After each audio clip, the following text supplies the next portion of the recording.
you in my reason. Remember as a child, I hated Christmas, that's the worst season. The only gift I ever got was freedom. What's up, everybody? We back. We got a guest. Go ahead and introduce our guest to me. Sure. All right. So today we have one of my very good friends and also a creator who is from DC, who's moving and shaking, doing a lot of different things. Okay. You may know him as the creator of Campaign. If you don't, now you know, go check that out. And he also is the creator of Soufside Market. I know a lot of y'all know about Soufside Market. Sure. A lot of y'all be out there, but this is the guy right here. So we're going to welcome our friend, my bro, Malik. Go ahead, take it away. Bro, yeah, I'm about to say we gotta pull up. Yes, sir. Guys, off the rip. Oh, Kelvin. He didn't get 5 minutes. I'm about to say, you know what I'm saying? Hey. We gotta start it out, get the juices flowing, you know what I'm saying? So we can just flow naturally. I ain't mad at it. Let us know about Campaign though, Brody. So like, let us know more about that. Something about you. Talk about you. So as you said, I'm from DC, born and raised Southeast. I'm from 19th in Minnesota. I started Campaign probably 4 years ago. And I really just started it. I always wanted my own brand. I always wanted to create something that was bigger than myself. I think it was the summer between 16 and 17. And I don't know if y'all from DC. I know to me it is, but yeah, we grew up together. I bet. So around that summer, they was calling it a crazier summer than than we usually accustomed to having. Right. So I knew I wanted to start a brand, but when I started it, I ain't want it to be nothing. Basically, I wanted something universal, and I wanted something that really meant something. You could look up the definition campaign, and you would get three to four different definitions. I felt like campaign was a universal word. I felt like everybody had a campaign to run. Whether you a barber, you could be a doctor, you could be a lawyer, you could be a basketball player. Pretty much we all wake up and every day we campaigning for something or campaigning to do something. That's something that never ends. That's right. So I just put my own spin on it, and I was just like that. Campaign to me we're gonna be inspiring generations to gain a sense of purpose, equipping them with the mindset of never complaining, always campaigning. Super simple. Everything the campaign way.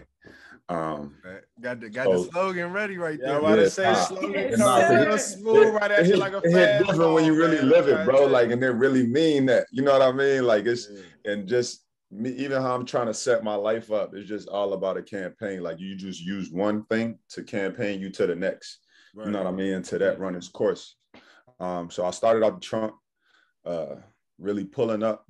And then from there, this is just a quick synopsis. I don't know how much time we got, but then from there. We got time. I started out the trunk, Mr. Pull-Up King. Can I ask you a quick question about that though? Yeah, for sure. So like, most people, as we talked about before in our past episodes, a lot of the times people complain about like what they don't have. But it seems to me like, you know what I'm saying, you just utilize the back of your trunk, you know what I'm saying, just to get shit done.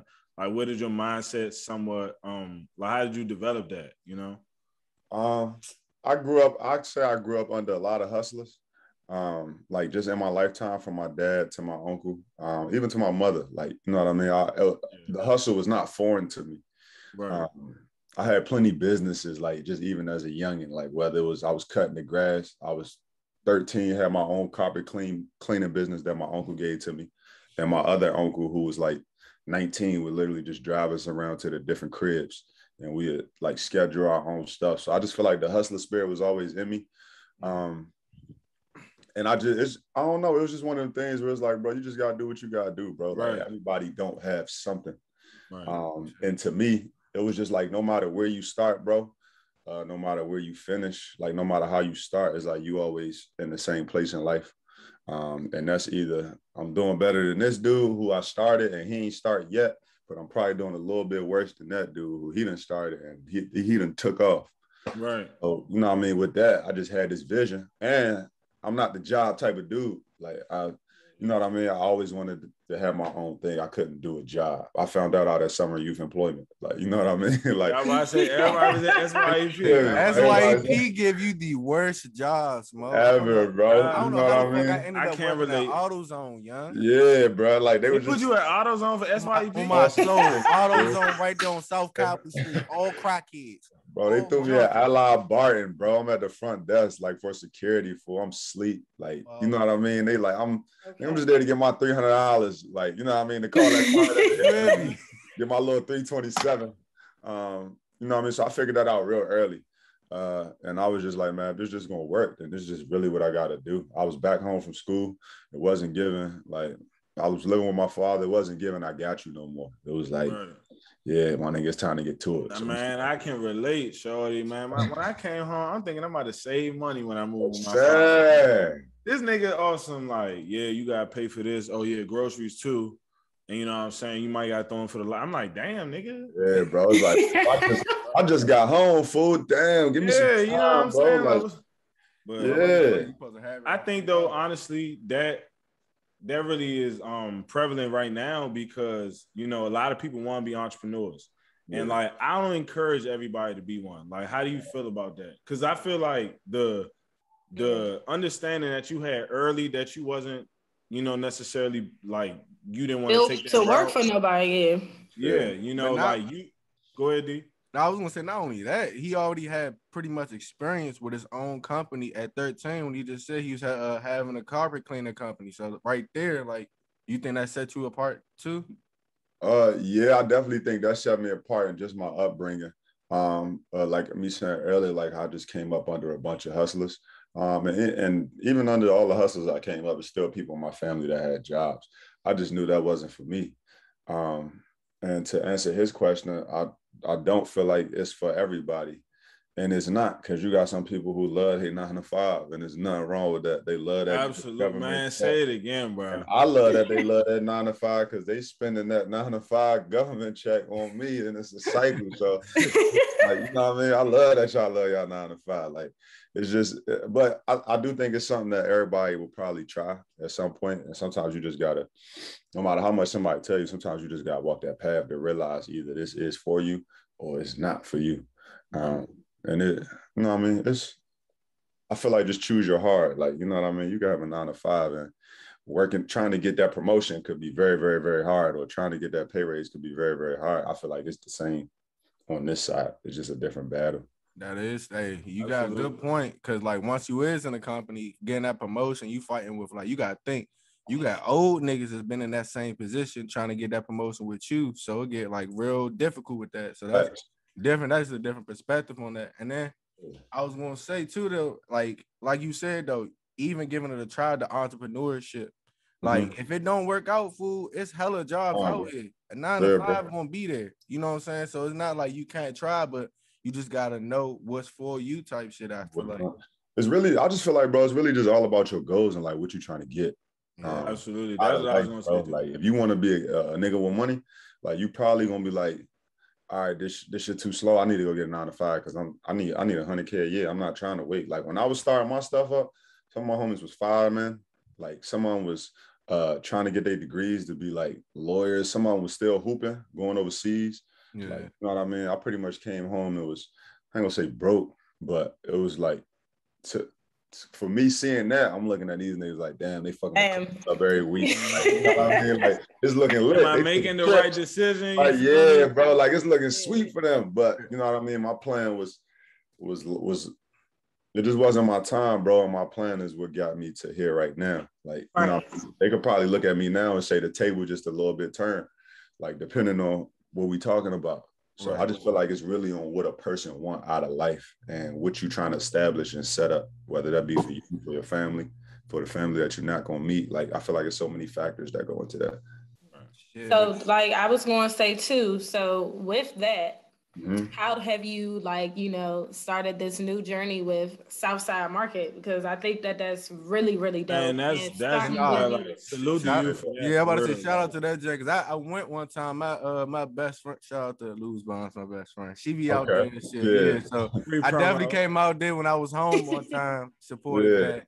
That's my crew. It's a nice vibe out there for real though. Like you had the DJ going, everybody saying their stuff. It's not not a lot of drama right there on the south side and stuff. I'm trying to make sure it's right there on Pennsylvania Avenue, right? Yeah, bro. Yeah, right there by the crazy. gas I station, live like right there off Good Hope. So I see it every Sunday, and I always and I'm just like, yeah, bro. And it's crazy. But to me, as said, like you was running, it's just like, damn. Yeah, small world. Well, for that, I do run it, but I'm 1/3. It's myself, it's Zell Prather, and it's Asia Sophia. So and DJ Loud, he's definitely a part. So it's a 3 to 4 part team. But I feel like Soufside is like one of the things that I'm most proud of out of pretty much everything that I've done. And that's probably the thing that I get paid the least from. But that was one of them things where I just felt like it was bigger than us. We birthed it out of the pandemic. I don't know if y'all was privy to the BS that was going on with Eastern Market when they had no Black vendors. And then they said they was going to carve out 3 vendors for Black people. And to me, I took it as a spit in the face because it's like, bro, I grew up across the bridge, bro, with the ore. Like, you know what I'm saying? Like, I used to come to this market. My grandmother used to come to this market. My father still go to the market to eat every Saturday, get a good breakfast. I'm like, bro, y'all really playing with it. So Zell and Asia felt the same way. I knew that location over there wasn't being used. I was trying to get it to do something different. But it turned out that this is what we needed it for. And we just really wanted to show people that there was Black businesses in every lane. Professional, we had laundry down there. We had sex toys down there. We had good shea moistures down there. We had fresh produce. We had products for your hair, like really fully packaged. Like we had bars that then took off and got talking to liquor sponsors and liquor deals and possibly getting put in Targets. So our thing was we just really wanted our people to eat. And that's exactly what happened. All Black on everything on the South Side. And it was like, what better place to put it than the South Side where, you know, right. Y'all know we ain't got too much going on over there. And we the last piece to the city out of everything else. So it was like, you know what I mean? It was a food desert. It was a lack of resources. So it was like, what better place to put that than like in the heart? I fuck with that, bro. Oh, yeah. Rogie! I'm about to say, my man. I'm about to say, I got to salute to that, man. Real deal, man. Yes, sir. Yeah. No, because I definitely was out there and I was just seeing everything that's going on. Just all that Black people just all come together. Like they even had a little man with a camera out there just taking pictures. Oh, Miles, little mini shot of Miles. Yeah, look, like little man really getting to it, but that's some smart stuff. You know what I'm saying? Like a little son out here trying to learn how to be an entrepreneur at an early age. You know what I'm saying? And also what's important too is being around that. Even though it's different, like one thing I really learned and like really resonates with me is what Issa Rae said. You got to pull from the people that's beside you in order for you to come up.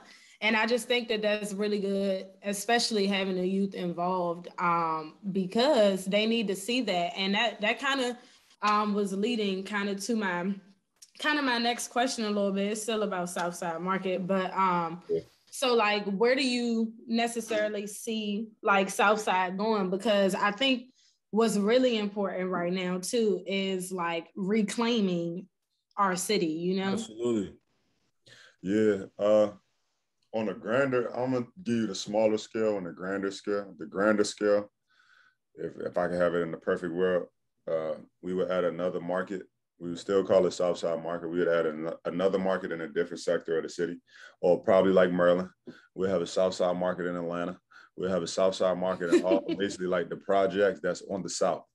Right. South Los Angeles. Like, you know what I mean? It's like every Saturday, you know, in any given state, like you going to go to a Soufside Market. But on a smaller scale, that's a really tough question. But I feel like the whole reason was to push Black business and to bring awareness to Black business. So on a smaller scale, it's like I just see a store or a website with all Black products, sort of somewhat like an Amazon.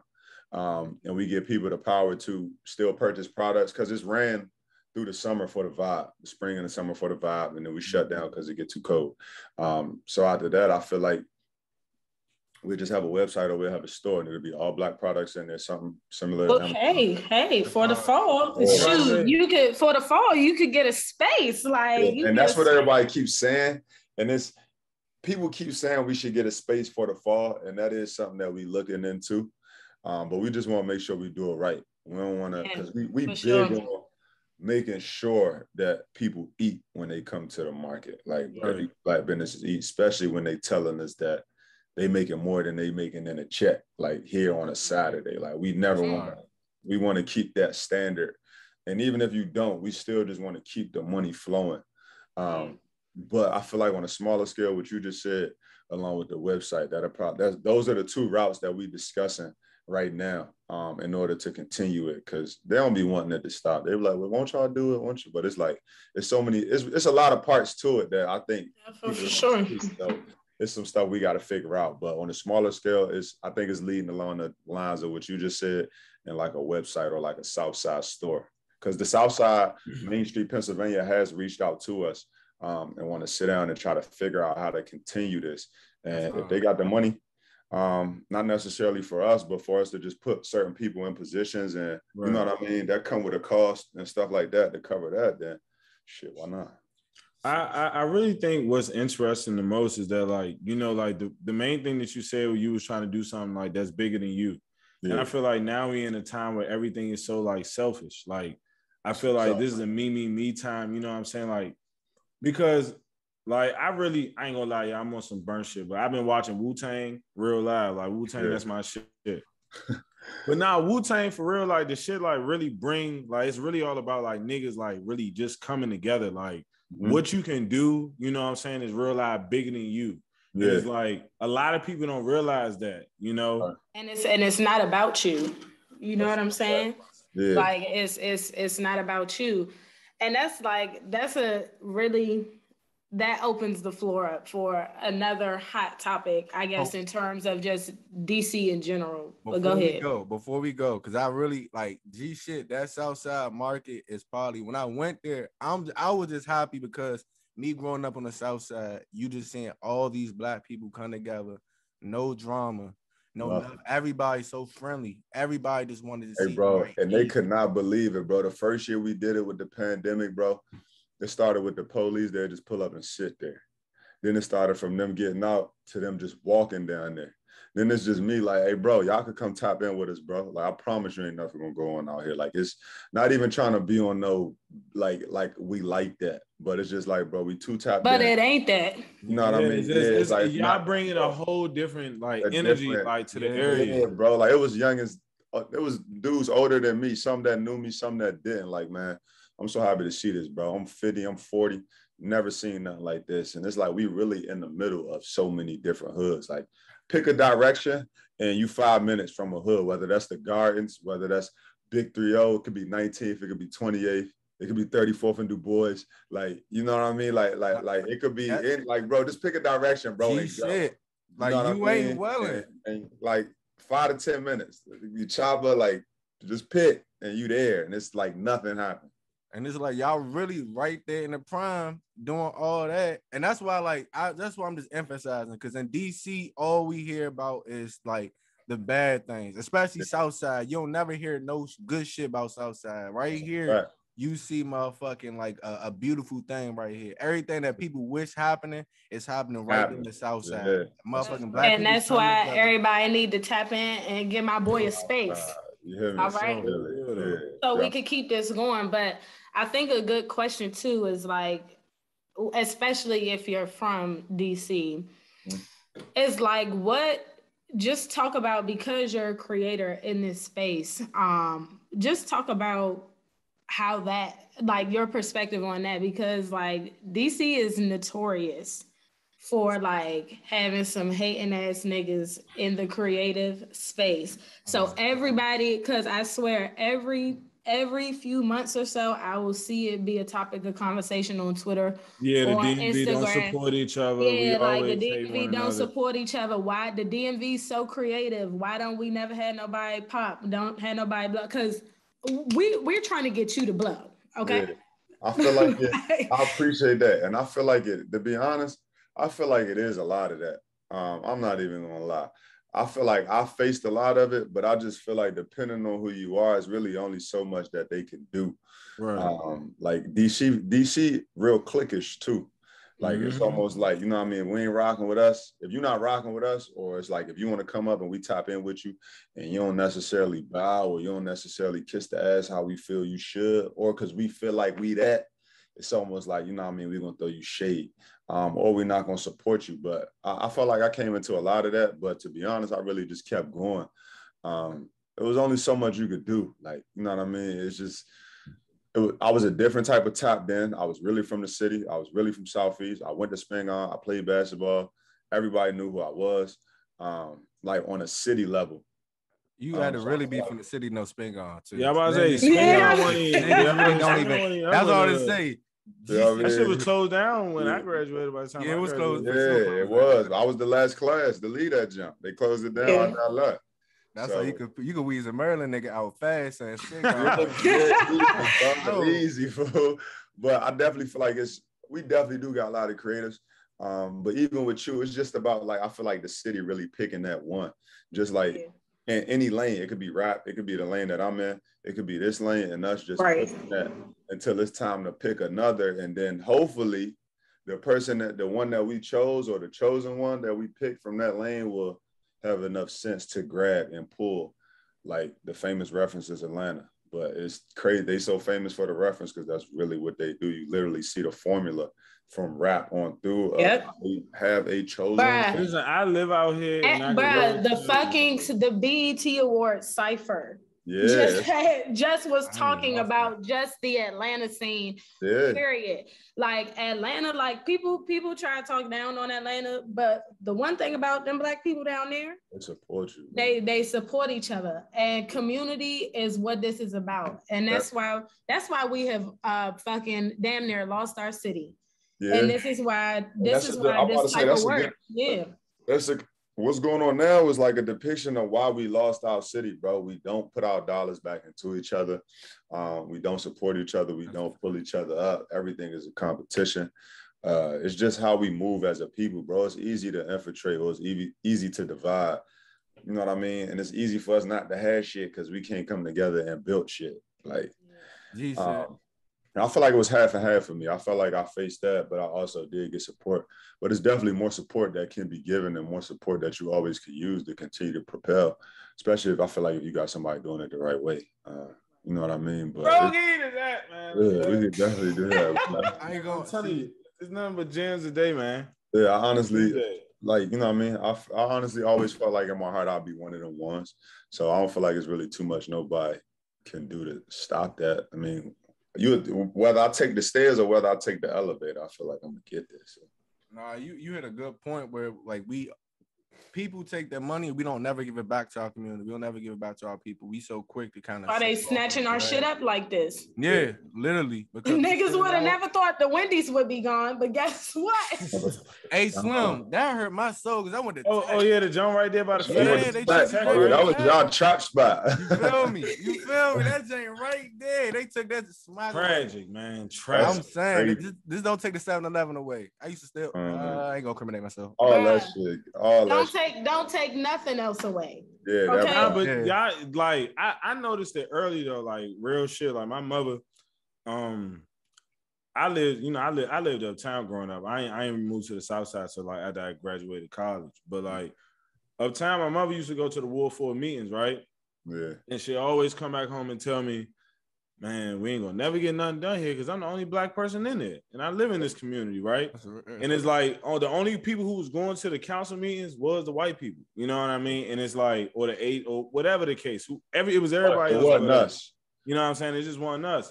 And I understood that early, like, damn, like, we complain a lot. You know what I mean? Like I said, we make a lot of excuses.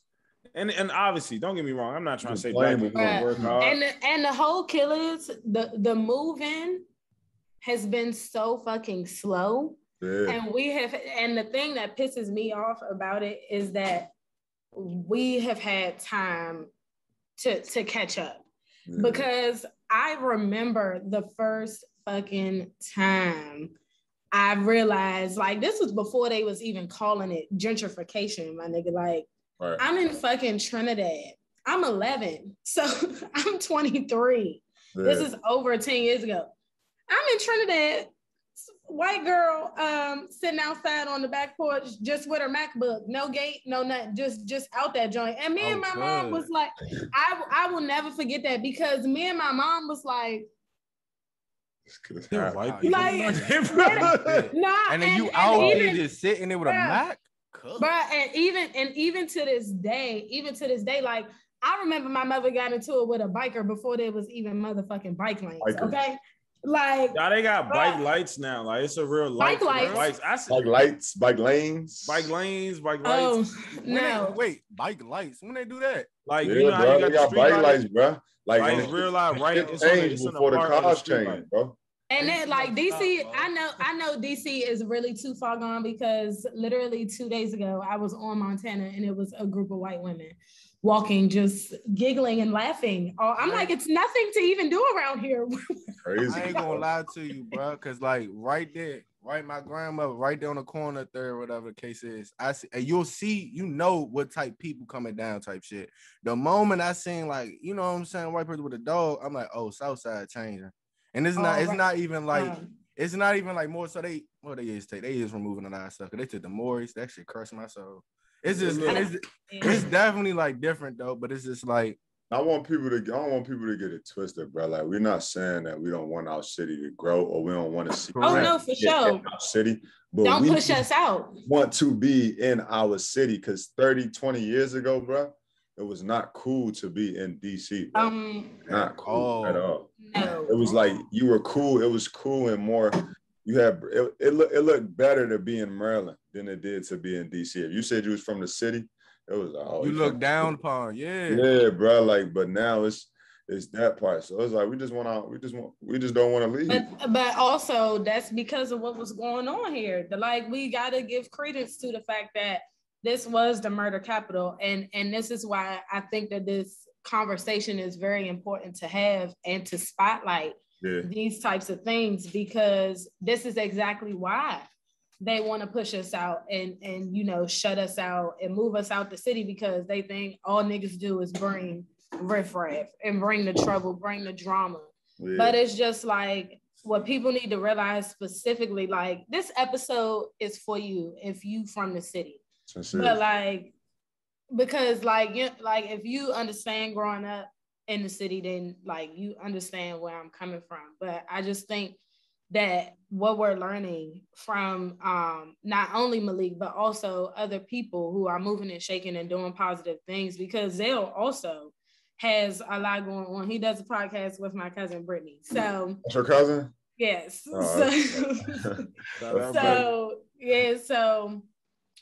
Just I think that the biggest message that I'm gathering from everything that you've shared with us is that community is really important. And I think that we, for anything to move and progress, we have to think outside of ourselves.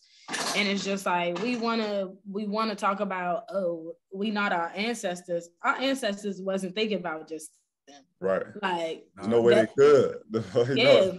All the other stuff they had to think about. And it was, go ahead, bro. No, I was just going to say, like, I ain't going to hold you. Like, the simple fact where you say, like, and not to get the message misconstrued from anybody that's not from the city, whatever the case is. It's like, we want our city to get better, but the culture is stripped away from that shit. Like, literally, I just hated the fact, and I'm gonna continue on to what you were saying to me, because you had that was some gems you just dropped. But like, literally, from college, and like me coming from, I'm in Florida right now, so me flying back home, every time it's some shit that's different. Every time. And not saying it's not bad to always improve, but like when you stripping away the culture, like, oh, I can't even go here no more. Oh, I can't even do that. Or like when I go down anywhere, I feel like a fucking tourist now. Like, this is not even my city at this point. I'm fucking telling you, welcome. What? You feel me? Oh, you welcome. What the fuck? I'm happy to see you. You know, you're happy to see me. I've been here. I got a question though. I got a question, because like that was gonna kind of like segue to like the next question I have for you. So I heard you about to be a dad now. Yeah. You got about to be a dad. So, you know, like with the city, for one, congratulations. Yeah. Appreciate it. Hold on, Rogie to that. Congratulations. Yeah, let's Rogie to that. We're so happy. Well, I'm definitely so happy. So I'm happy to see a Black Five out here, man. But basically, well, what we saying, like now, with DC changing in the way it is, and you about to raise a child in it, like, how do you just see the next, like, 10 years, like, with raising your child in the city? How do you think it's gonna be? To be honest, I think it'll be a lot safer. This just me speaking from 100% parent perspective. I don't think my son gonna see or deal with most of the stuff that I had to see or deal with just being from Southeast and taking a walk to Orr every damn day, or like, meeting my men at Kramer or something like that. I think it'd be a lot safer. Would it be a lot more gentrified? Yeah. But for some reason, I also feel like it's going to be gentrified, but I still feel like we're going to be around. Right. Like I always said, when I was coming up, my son not going to be from Southeast. That was when I started thinking a little clearer. At first, I did want him to be there, just me ignorantly thinking. But then I was like, he ain't going to be from Southeast. Now I'm like, he is going to be from Southeast. He's going to be from the gentrified Southeast, because it's like the Southeast is looking like it's on the way to being the suburbs a little bit, or at least the higher middle class. You know what I mean? Like, look at the Capers. Berry Farms is about to look like the Capers real soon. Or it will to be the Capers. They was kicking everybody out the farm, sure. It's about to, it's no more. Stanton Road is up. There's no more. So I don't care where life took me, or like period, with money or success. I always said I would raise my kids here. You know what I mean? So I feel like it'll be a lot safer. I hope it'll be a lot safer. And I feel like it'll be a lot more positive. I definitely feel like the school system's gonna run along, like how they just redid the whole Orr. It's not even named Orr no more, but they named it out their Black principal, so I ain't too mad. So that's really how I feel like regarding that situation.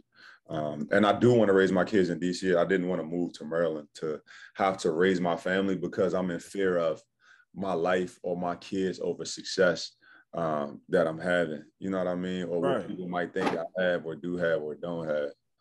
See, and you hit up like an excellent point, because I went to PR Hearst, then I went to Hart. I had to walk home both them times. So, I done seen some shit just like, along the path. Yeah. So, like, in my head, originally, I was just like, you know what? I want my son to kind of like, not live what I did, but kind of be in that little environment. Just kind of grow some tough bones. It's going to give him the same wits that it gave you. Correct, for sure. And I say that all the time. I say, like, growing up as a teenager, like, every city has, its thing, but just growing up in DC is such a unique experience, and that's why I do think it's important, just to maintain that culture, but also still, have it be positive. Like we can still have DC, and that's what I think is like possible. Like we can still have DC culture and have DC the way it is and the way it was,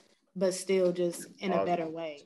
Yeah. Right. No, I mean, but but like you said, a better way, and making sure that we actually there, making sure that, like, I don't know, we're actually there to correct them so they don't have to walk that path. You know what I'm saying? Just like you said, we could be on the south side, you could be wherever you want, and because we already walked that path, now we can give them the insight. Now you don't have to walk that. They're gonna have their own problems.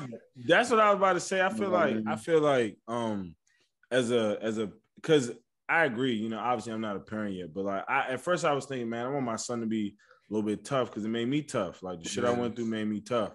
You know what I'm saying? I'm able to withstand a little bit. But like that was my life. You know what I mean? Like his life could legit be like happiness. Because I feel like a lot of the times, like I realized as a youngin' in DC, I was forced to grow up way too early. Way too early, like, young. I was catching the train in 3rd grade. Like real life by myself. Like real life going all the way to Foggy Bottom. Had to go to school, then come back to Fort Totten, get on the bus, you know what I mean? And then like text my mother when I got back home. But it was due to the fact that, I came from a single parent home. My mom had to work early, so there was no way for me to go to school. You know what I mean? Yeah, and we got public transportation. We ain't grow up on no buses. You know what I'm saying? None of that luxury. That was me when me and my sisters. I went to Amadon. This before I got to Orr, and they went to Jefferson. We had to catch a train from Anacostia, hop on that green line. You know, you go to LaFont Plaza. That's when the hot dog stands used to be out there. And then you walk your ass to Jefferson, and I walk to Amadon, and then walk back, catch the train, come back, catch a train here. And there wasn't no cell phones out at that time. Niggas was right. Like, I mean, I used to have a fat ass Nokia. My mother real got me this big ass Nokia because I had to talk to her though. That was and we ain't even had no phone. Like my father had me trapping without a phone, just out here, bro. Like you need me, find a way to call, use a payphone, nigga. Like or like you know what I mean. When you tap in, like imagine that, bro. Your son getting up because they wouldn't let me go to Kramer. I was a little rowdy. So Kramer was done for me. So they sent my ass uptown. My father like, man, you gonna go to MS2. MS2 is open. It was Howard Middle. I'm crying. Oh, you went there. We went there. Yeah, look. I never even knew that, Malik. Yeah, and this the whole shit. This just a personal one because that just put me over there. They put my ass right up out of there. Like got me all the way up out of there. I went there and got put out. But this was my journey, bro. I had to wake up. You know, I'm on the other side of town. I had to wake up, bro. 5:45. I'm living with my grandparents. My father working. 5:45. My grandfather come wake me up. I shower. I walk to the bus stop. You know, if you from the city, my nigga, the B2 and the X2 is some of the worst buses to catch, bro. Shots, stop. Like, we could go on and on about what buses is the worst. The 30, like you know what I mean. Especially being from Southeast. Yeah, bro. Like I'm on that either the B2 or the U2 to Anacostia. From Anacostia to Shaw, from Shaw to walking up to Howard, and then walking back down, and then getting back on the jump, going to Anacostia, getting back on the U2 or the B2 to go back home, bro. And I'm 10 years old, bro. Shit crazy. People don't understand. City. That's what I'm saying. Going to school different, bro.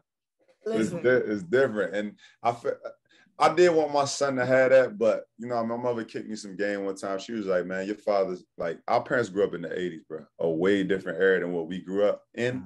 Right. And it was a lot more wicked.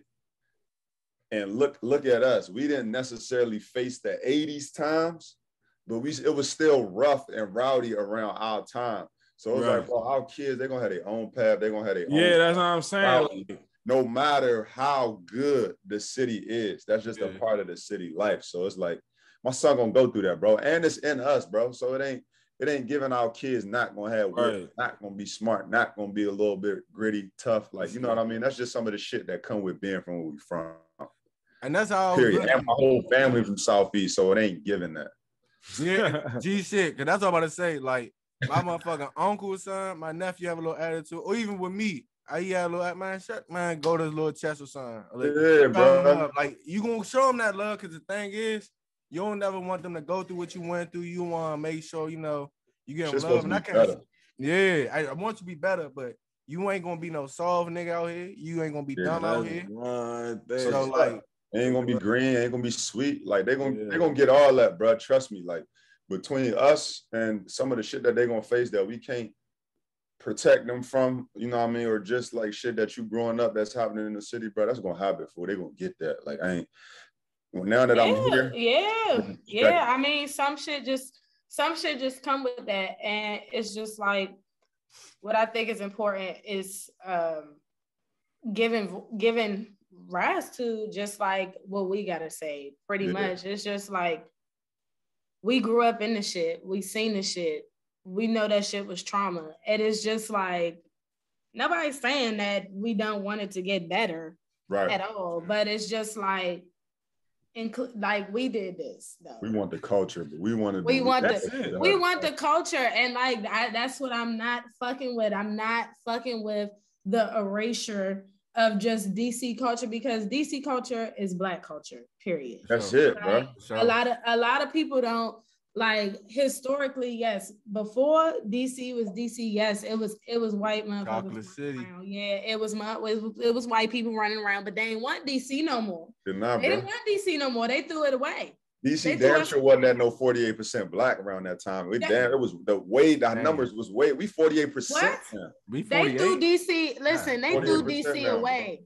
They threw DC away. Everything about DC that we don't even want to talk about no more, like this bitch Muriel want to talk about Mumbo Souls, like what? Just Just touching on her, bro, it's so ass, bro, that like I don't never want to tear a black woman down, bro. Yeah, bro. She's disinvited. She's not. It blow me because it's like she black really card revoked. Because I took really give a hit and then give 1,000 misses and then give you another hit and then give you some more misses. And this will blow me, bro. This is what people really don't know. It's like, bro, I gotta vote for her, bro. Regardless if I gotta vote for her or I gotta vote for Red Grant. Because, bro, at the moment a white mayor get in the city, bro, we will never see a black mayor here again. I promise you. I know that. It's over with. It's over with. So it's like, bro, damn, like, come on, Stink. I need you to, so we could. But see, like, do we need to give Muriel a Black history lesson, a DC lesson, DC history? Did y'all niggas not have to take that in high school? Because I did. I had to take DC history. No, she's fifth generation. She threw me off with that black the bitch, honestly, she didn't even grow here neither. And I don't even know what's worse. It's just like she didn't because she didn't. She went to boarding school. I believe that. This is the truth. We can look this shit up. She went to boarding school. We ain't calling you out. We ain't calling you out. I believe you. Trust me. She didn't grow up here. We ain't calling the cap. Yeah. And I'm telling y'all, that bitch is a liar. I'm telling y'all, when I tell y'all, this shit. Meryl Bowser is on site coming from Tamir. It's a difference in being from DC and growing up in DC. Yeah. Like my nigga, I can leave here. I could left here at 10 and be like, I'm from DC, and come back, and I'm not in the loop. You know what I mean? It's like, nigga, all right, so you from DC. You wasn't born. You wasn't raised in DC. It's two different things. And for her. This is given she was born here, but like you said, her ass went to boarding school. So yeah, and it probably make a lot of sense because her ass ain't experienced a damn thing. Because clearly one want to get rid of it. The only thing that got me gutto is like when she put I think she put the Black Lives Matter down or some like get back off Trump. Like it was like I forgot it was a disagreement, and then she put it in the street like the next day. Yeah, and I'm like. Yeah, he wasn't trying when he tweeted. I'm sorry, y'all. Donald Trump is a funny motherfucker. Because when that motherfucker I say that shit all the time, bro. When that bitch said Muriel Bowser, the mayor of DC, who doesn't do anything but asks for money. Yeah, he said that shit. I'm like, yeah, you didn't fuck. You don't know black woman, dog. You don't know them. When he said, you begging ass bitch. That's basically what he said, bro. Oh God, she like fuck it. I'm gonna put Black Lives Matter in the street, but she still ain't do shit out there. Oh, to my knowledge, but you know, she still ain't. Muriel didn't do anything. Let me tell y'all, the whole reason that Southeast is even like that is because of her ass. That little entertainment complex that we got that's over there at St. E's in Congress. She was selling it. She was selling those lots for $1. Selling in the city. I heard about that. An Asian man got one and they was pissed off. For $1. For $1? For $1. Fuck, she was selling on the black market? What the fuck was he selling this? To Asian and white developers. That's why that multiplex or whatever the fuck that is over there. But guess what? We ain't got no motherfucking libraries. We ain't got no recreation centers for our kids. We don't have no programs for our kids no more. It's just like, bitch, what? That's what I don't like, because we really have to, and I think that what's important too, like just with entrepreneurship, period, you have to remember what's coming behind you. And like being in the space of working with kids and working with teenagers, it's like, it's really sad that they want to leave. Like they just want to go. Cause like, I know for even just people around my age, like we all say like, we want our kids to grow up here and we want our kids to be here. And it's just like, oh, y'all want to leave. But it's just like, I see the fuck why. It's not the same. And just like, I just encourage y'all. Yeah. Like let's really like turn this shit around, because this shit is sad. It like DC is real sad. We gotta get that paper. But listen, you know, I truly believe one thing that, you know, like to really like kind of like bring everything together is that like for one, we gotta hold each other accountable. Like we really gotta hold each other accountable. Like we gotta expect more from each other. You know what I mean? I think the problem is that we don't necessarily challenge one another. We kind of like scared. we get complacent with mediocrity. You know what I mean? Like we don't mind just being like, nah, like what you doing. And that's why, you know, like this was like really important to us. Cause like when Tamir, you know, was telling us everything, he was like, damn, like this is somewhat what we inspire to do. Like the same way you know, you're going out there every weekend, you giving them a different experience. That's kind of what we, you know, try to do here. Like we try to give, you know, our viewers an opportunity to see like, yeah, like this is a different way. See shit like this real. is like these is niggas just like you. Like you come from the South Side. Like, you know, I come from Uptown. He comes from the South Side. You know what I'm saying? We all from DC, but at the end of the day, drunk? What's going on? Oh, a little bit. Oh, a little bit. That's why. Yeah, look, I heard the slur, but I was gonna let him slide. Yeah, I was gonna let him live. Yeah, you know what I'm saying? I get my shit off. Bag, I was glad. Go ahead, Sean. Nah, for real, it's just very important because, you know, like you helped us a lot. Just like being here, just understanding that, you know, like we are doing the right thing. Right now, what we doing is not necessarily like monetarily based. Like, you know what I'm saying? Everybody think that if the money ain't good right now, that you can't do it. Nah, like your purpose and what you're trying to achieve is bigger than that. You know what I mean? Like this is something that you is building for your son. You know what I'm saying? Sure. Like that's how shit work. Like that's what they do and we don't. You feel me? And then G said to highlight one thing though, like one thing you said, you was like, this is probably one of my least, like my ventures that pays me the least, but it has the most impact right now.